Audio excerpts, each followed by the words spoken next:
Rajiv Gandhi park ను కూడా ప్రారంభించడం జరిగింది.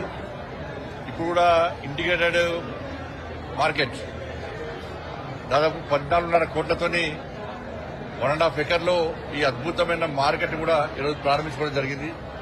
నాకు తెలిసి దేశం ఉన్నట్టుంది కానీ సౌత్ లో ఇంత అతిపెద్ద మార్కెట్ సౌత్ లో ఎక్కర్లేదు. మరి ఇంత మంచి దీనిలో ఫ్రూట్స్ కానీ ఫ్లవర్స్ కానీ దాంతోపాటు వెజిటేబుల్స్ కానీ నాన్ వెజ్ కానీ ఒక్కసారి ఈ మార్కెట్కి వస్తే అన్ని రకాలుగా కొనుక్కునే విధంగా ఒక సదుపాయం ఉన్నటువంటి సౌకర్యం కలగడం చాలా సంతోషం. చాలా పెద్ద మార్కెట్.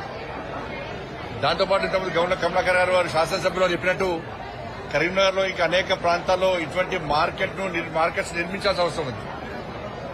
మొత్తం పూర్తిగా ట్రాఫిక్ జామ్ అయ్యి ఏ ఏరియాకు ఆ ఏరియా మార్కెట్స్ చిన్న ఫుట్పాత్ మార్కెట్స్ చూడడం దాంతో ట్రాఫిక్ ఇబ్బంది ఏర్పడేటువంటి ప్రమాదం ఉంది. కాబట్టి అన్ని వార్డులకు అనుగుణంగా ప్రజలకు అనుగుణంగా ప్రజల సౌకర్యం కల్పించే విధంగా ఇంకా ఇటువంటి మార్కెట్స్ ను ఏర్పాటు చేయాల్సిన అవసరం ఉంది. నరేంద్ర మోడీ గారి ప్రభుత్వం స్మార్ట్ సిటీ ప్రకటించిన తర్వాత త్వరితగతిన నిధులు ఇవ్వడం, రాష్ట్ర ప్రభుత్వం కూడా ఆ నిధులను వెంటనే మ్యాచింగ్ గ్రాంట్ ఇవ్వడం, ఇప్పుడున్న రాష్ట్ర ప్రభుత్వం కూడా ఇంకా సహకరించాల్సిన అవసరం ఉంది.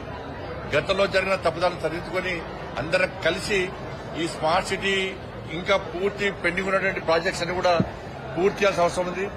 గతంలో మన దిశ మీటింగ్ లో కూడా అధికారులను కూడా కోరడం జరిగింది, రిక్వెస్ట్ చేయడం జరిగింది.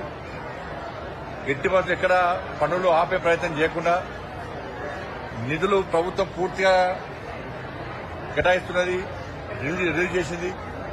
పనులు చేయడం ఆలస్యం, బట్ పనులు కూడా క్వాలిటీగా జరుగుతామని ఇంకా జరగాల్సిన అవసరం ఉంది. మరి రాబోయే రోజుల్లో కూడా మనం ఈ స్మార్ట్ సిటీ వర్క్స్ ను పూర్తి స్థాయిలో కంప్లీట్ చేయడము, ఏదైనా పాలక వర్గం కూడా ఈ నెల 28కి వెళ్ళాలి. కాబట్టి వారి హయాంలో ఈ పనులు ప్రారంభమైన కాబట్టి వారే ప్రారంభించుకోవాలని చెప్పి ఒక ఆలోచన చాలా మంచి ఆలోచన. కానీ తప్పకుండా మిగతా రేపు కూడా 24 hours వాటర్ సప్లై కానీ, దాంతోపాటు కమర్షియల్ కాంప్లెక్స్ కానీ, పార్క్ కానీ రేపు కేంద్ర పట్టణాభివృద్ది శాఖ మంత్రులు మనోహర్ లాల్ ఖట్టర్ గారు, అదేవిధంగా రాష్ట్ర మంత్రివర్యులు పొంగులేటి శ్రీనివాసరెడ్డి గారు కానీ, శ్రీధర్ బాబు గారు కానీ, పొన్న ప్రభాకర్ గారు కానీ, దాంతోపాటు గౌరవ శాసనసభ్యులు ఉంటారు, నేనుంటున్నా, గౌరవ మేయర్ గారు ఉంటారు.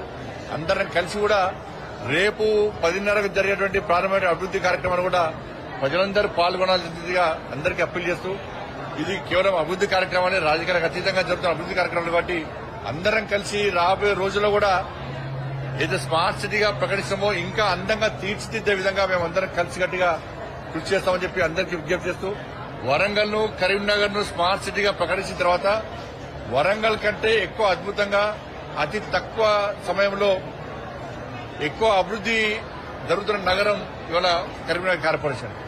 బట్ రాబోయే రోజుల్లో కూడా ఇతరత్ర అభివృద్ది కార్యక్రమాలు కూడా ఇదే విధంగా మనం ముందుకు సాగిస్తామని చెప్పి అందరికీ విజ్ఞప్తి చేస్తూ అందరికీ శుభాకాంక్షలు చేస్తున్నాం.